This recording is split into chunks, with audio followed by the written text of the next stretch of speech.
Yes. Good afternoon, Facebookers. Hey. Hello, hey everybody. Yes. It's fabulous. Oh, yes. Beautiful Fly Friday. Yes.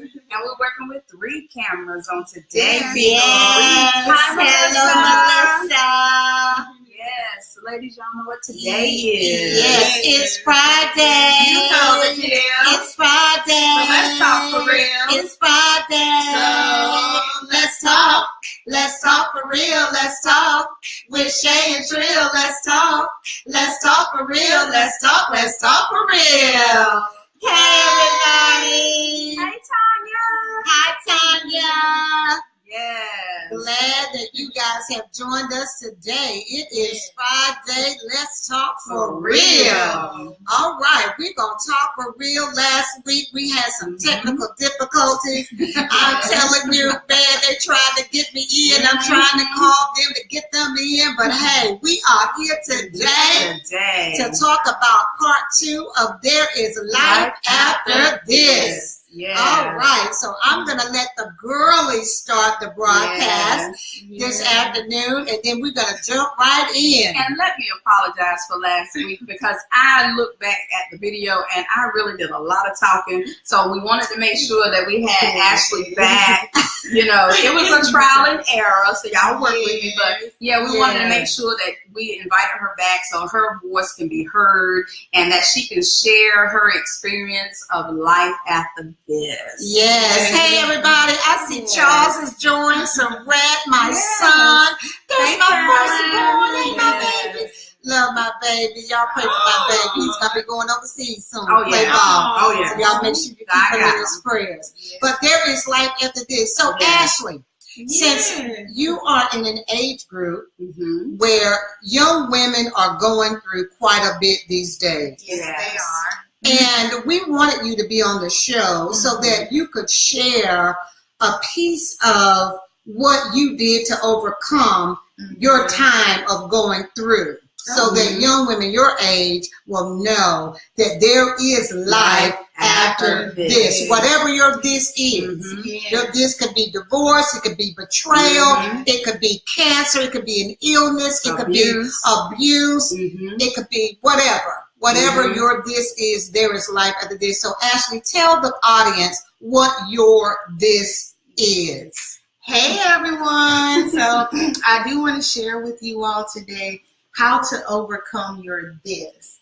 And your this could be anything, just like Shay was saying. I'm just going to elaborate on that a little more, whether it's relationship problems, school problems, work problems, things that you see on social media every day that influence your life, whether it be positive or negative. Whatever your this is, just know that if you can pray and you can do things that's going to impact your life in a positive way and just make you feel good, do the things that you really enjoy and don't just function in that moment. Don't just feel like you're in a routine in that moment of doing the same thing over and over. Because there was a time where I would just go to work, come home, and cry my eyes out every single night. Okay? Why were you crying? Tell the audience why you were crying your eyes out. I was crying my eyes out because of relationship problems, going through the up and down, the emotions each and every day, and getting these messages and calls and things that, you know, I know wasn't for me in a good way, you know? And so it affected me negatively, whether I was at work, I was at school, and people around me saw that. They witnessed that. I was trying to hide it and cover it up with a smile, but people really saw that. So it was just, you know, functioning on a day-to-day basis, coming home, crying my eyes out because he said this to me today, and it was something that I didn't agree with, or he came out of his mouth on this day saying whatever he wanted to say, and it was just, you know, a lot going on. And then I'm trying to handle school, trying to handle work at the same time, and just things in my personal family life as well. So I just wanted to share with you all that, you know, and overcoming that, instead of me going to work every day and coming home every night, doing the same routine on a day-to-day basis, I realized that I had to change it up. I had to realize who I was. I couldn't invest my time and my energy into what was draining me, you know. And that draining you was a toxic relationship. Yes, I mean, I want you to tell specifics because you're going to help a whole lot of young women in your age group. Tell them about the toxins that were in your relationship. It was more so the toxins that were in my relationship was like abandonment, the lies, you know, isolation. There were also things that, you know, I just felt like uncomfortable about, and it was, you know, all about who he was as a person, you know, him being isolated and not being connected with who he was as a man. So it's just when he has those issues lingering in his life and that comes into the relationship, there's no balance, you know, there's no balance. You can't be on one accord. And that brings a lot of toxicity into your relationship, you know? So you have to understand the difference between knowing who he is and who he say that he is versus him showing you this other side that you have to witness for yourself, because it plays a major part in your life when this is the person that you know, open your life up to and share your experiences with, but they can't do that for you, you know, because of the secrets and the childhood neglect and the abandonment. And like I said, all the issues that he was dealing with at the time. So it was a lot, but when I reached that point in my life where, you know, I realized, hey, I have to have life for Ashley. I can't have life for him anymore. It has to be for Ashley. And so during that time, what I ended up doing, instead of, you know, taking that daily routine of going to work, coming home, playing all my sad music, Whitney Houston, all of them.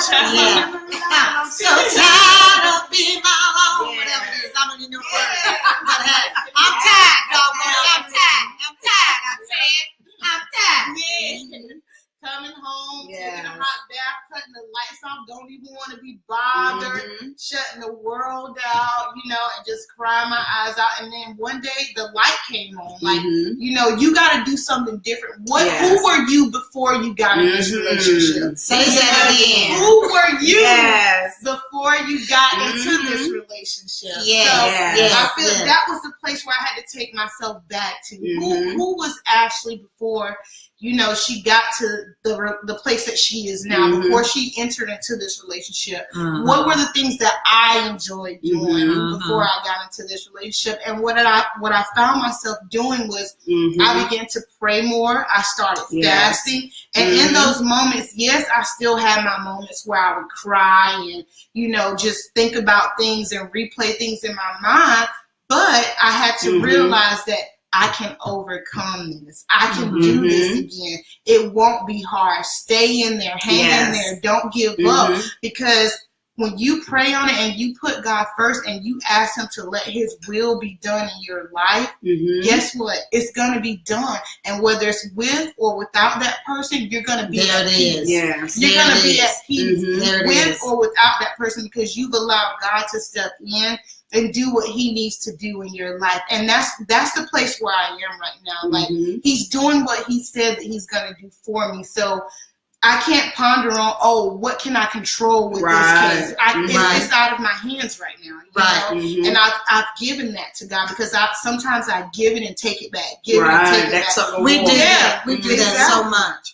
And I can't, you're right, because we want to control it. But God says he's in control. And if you're going to pray about it, give it to him. And that's exactly what I did. And now I'm at a place where I'm at peace. I'm smiling. You look better. I can talk about this. better. I can talk about this and I'm not crying, you know, because I feel good inside. And that's a great place to be. And I just want to let all the young ladies know that you can do this. I know we see things on social media and it impacts us. We may say that it doesn't, but it does. It does. It impacts us. And just know that you don't have to be what society is saying that you are or who you are. Be yourself. Do the things that you enjoy and let him know, hey, this is who I am and you have to respect me for who I That's am. right. If you want to be the man in my life, come into my life, but open your life with me as well. You know? So tell the audience a little bit about the individuals that you surrounded yourself with too. It wasn't just anybody. You surrounded yourself with a particular type of woman or a particular type of women. Absolutely.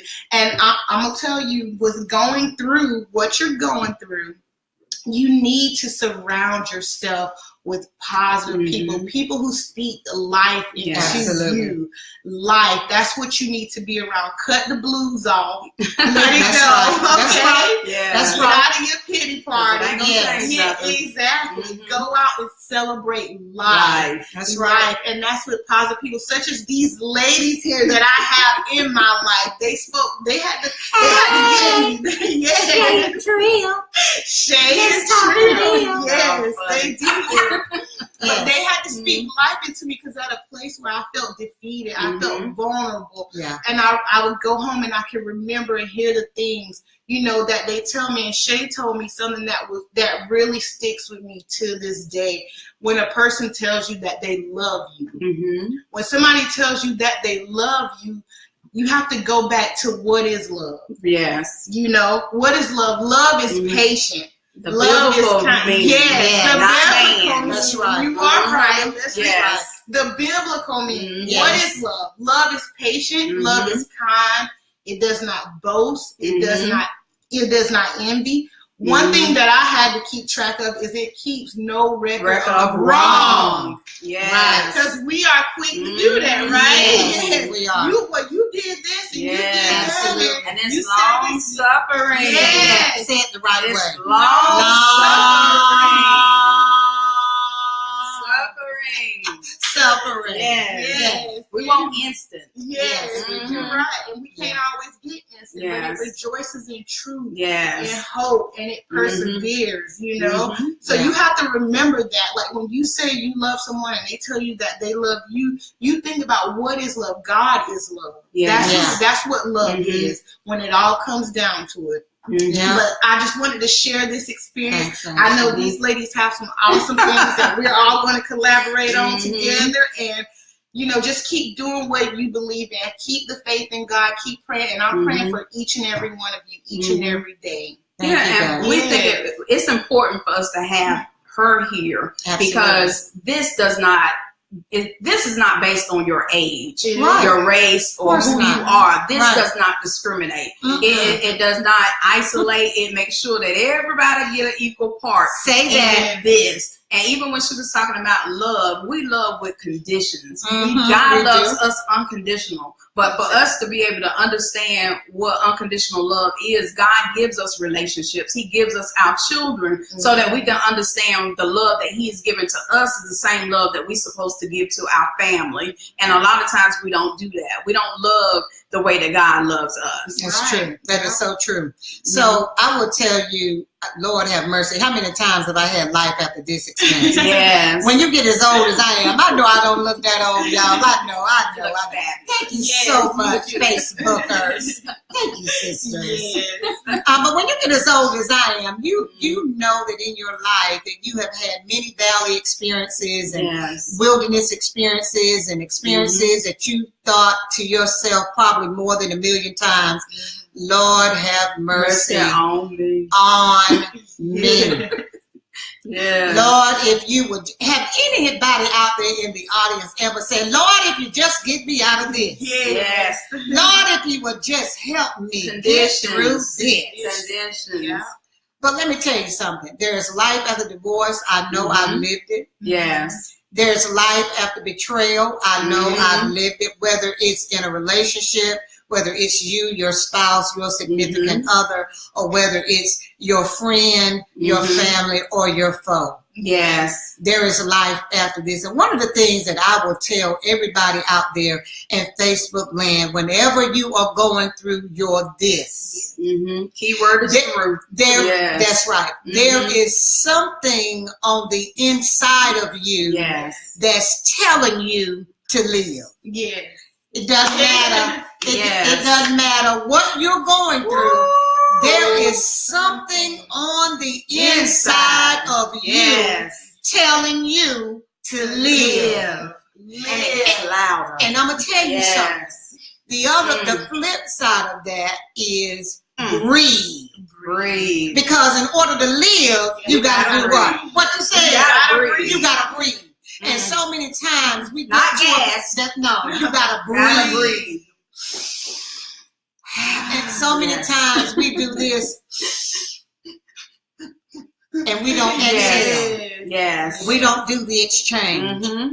But there comes a point in time in your life that you have to take the time to not only inhale, but exhale. Yes. And when you exhale, that's when that life begins to function and it begins to be in operation. And so those of you who might be facing this today, you got to know that there is life after your this. Yes.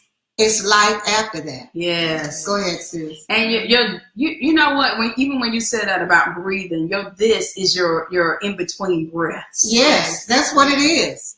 I'm gonna say that again. Your this is your in between breaths. Yeah, that is the thing. That is the thing that's gonna make you decide if you're gonna live or if you're gonna die. That's it. So whatever this is, that driving force that is keeping you from like she said, going into the room and making it dark or falling up in that position, that fetal position called the feet. This is your time for you to be able to decide, am I going to let this thing continue to defeat me and kill me, or am I going to take this very thing and I'm going to experience more life, or I'm going to fight even harder? So it's your in-between breath. Right. So it's that thing called grace and mercy. Yeah, that's it. Yes, it's that thing that will let you realize that I can't do none of this without him. That's it. Because if I function in me, I will put that flag of surrender. I'll let myself be counted out. I'll let them go ahead and put the towel over, the sheet over me and put the tag on my toe. Come on. But that thing, like she said, that voice on the inside of you, and it'll say, live. First, it's a soft whisper. Yes. It is. It's a soft whisper. And then that thing will get louder and louder. And then the next thing you know, you jumping up out of your situation because you're going to say, no, I can't keep going through this. So oh, girl, when you said that thing just jumped in my belly when you said that. Honey. And there's somebody out there today in the audience that you are just really going through the motions. Yes. You don't believe that there could be life after this. But I'm going to tell you, you have 3 living testimonies, living testaments, 3 living epistles that is a witness to you that there is life after. Some of you saying, oh my God, I got to file bankruptcy. Baby. Been there, done that, done that. Living still after bankruptcy. Even better. Yes. Can you say even better? Did y'all hear what she said? God knows she's telling the truth. Even better. Did you? Yes. It didn't stop nothing. No. Sure it didn't. If anything, it shifted some stuff so I can get better. Say that. It shifted some stuff so I can get better. And then you might say, well, y'all don't understand. My car got repossessed. Baby. I can't tell you how many times I've had a car repossessed. Yes, and sometimes it got to get repossessed because you wouldn't let it go in the first place. Say that. Sometimes it got to get repossessed because you wouldn't let it go in the first place. And the same way with relationships. Yes. Y'all not going to talk to me right there. Yes. Some jokers need to be repossessed out of your life. And you steady holding on. Hold on. Hold on. You need to let that joker be repossessed. The manufacturer need to put them up. Put them on the tow truck. And carry them jokers where they belong. Yes. Yes, indeed. And even with the repossession, come on. Sometimes when the repo man comes, go ahead. He'll come in a time that you are not expecting it, so you won't get your stuff out. Yes.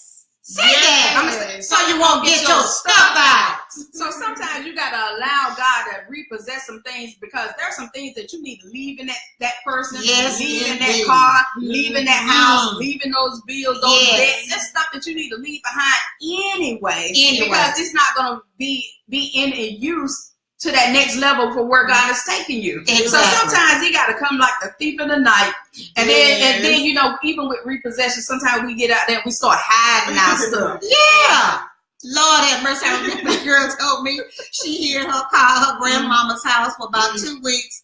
And then finally she just said, you know what, this is too much pressure. Too much stress. Let me go ahead and tell them where the car is and let them come pick it up.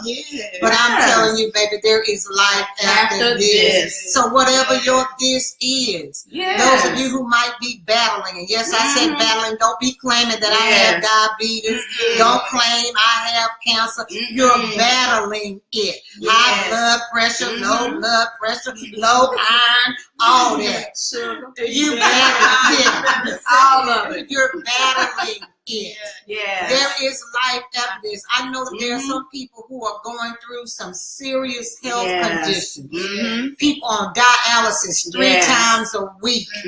People have issues with not being able to get their medications. But let me tell you this, and I can't fully talk about being on dialysis because I've never been on it. I just know people personally that I see battling, going through the process of getting dialysis 3 times a week. But let me tell you something. Every person that I know that is on a dialysis machine 3 times a week, every time I talk to them, it is not woe, it is me. They have more life in them than somebody who's not experiencing a thing in their body. So you mean to tell me that a person that goes to a dialysis center to get dialysis 3 times a week can speak life? You know why? Because there's something on the inside of them that is telling them to live.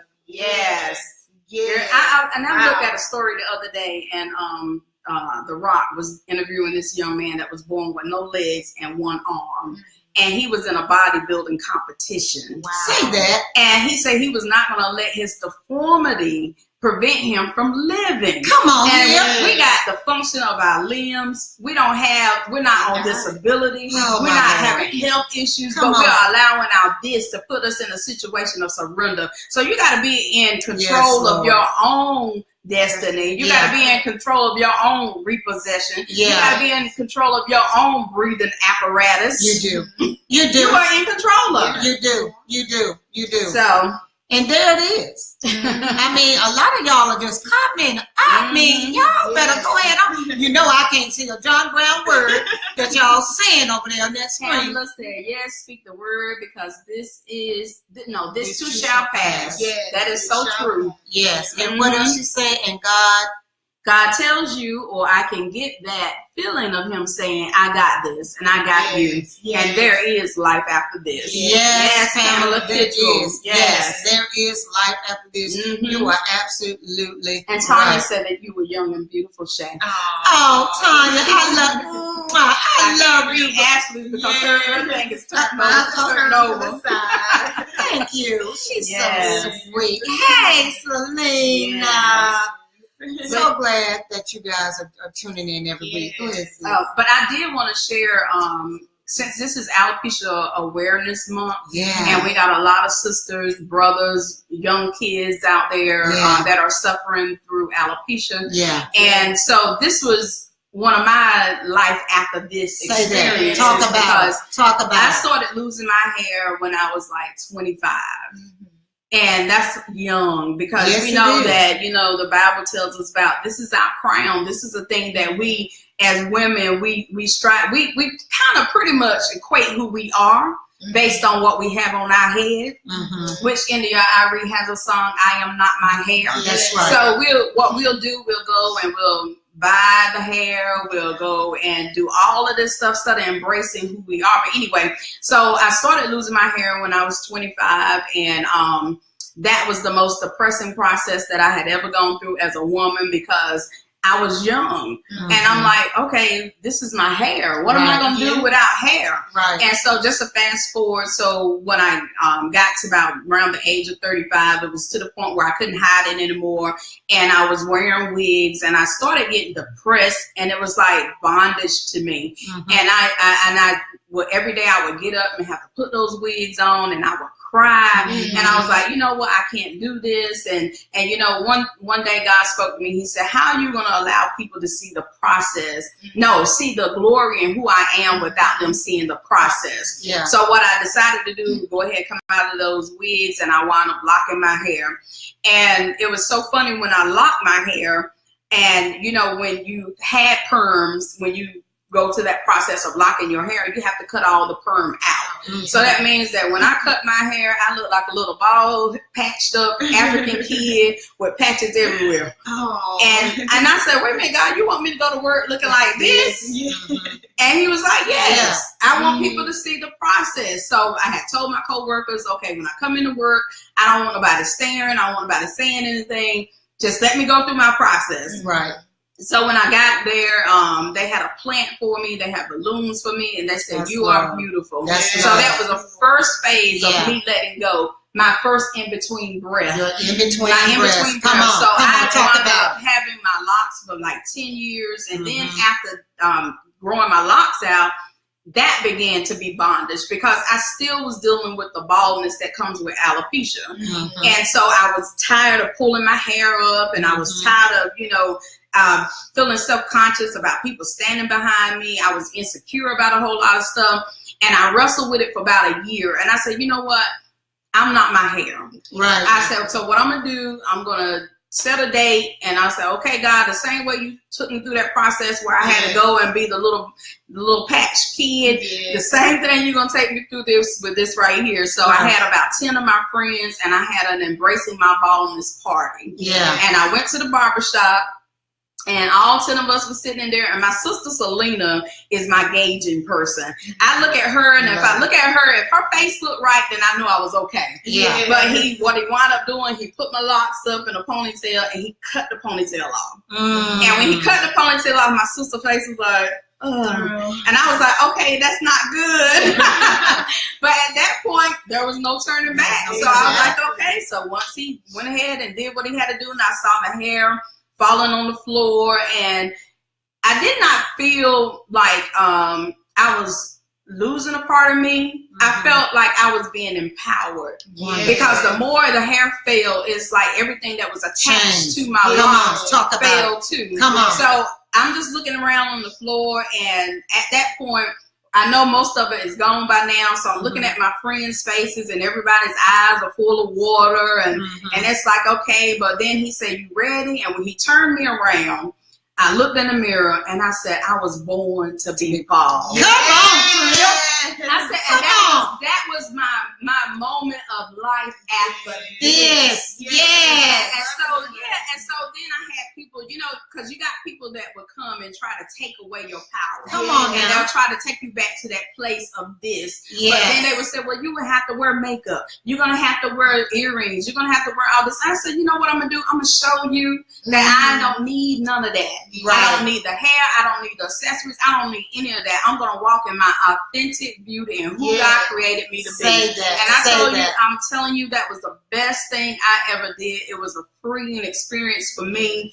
And ever since then, God has really been using that, me embracing my baldness, as a means for me to talk to people and educate people. There's young girls that I have been introduced to. You know, there's other women that I have been coming encounter with, that is such an empowering moment, because first people look at you're this, and they'll put it in sickness, or they'll put it in something negative. But that is my time to empower me and educate them.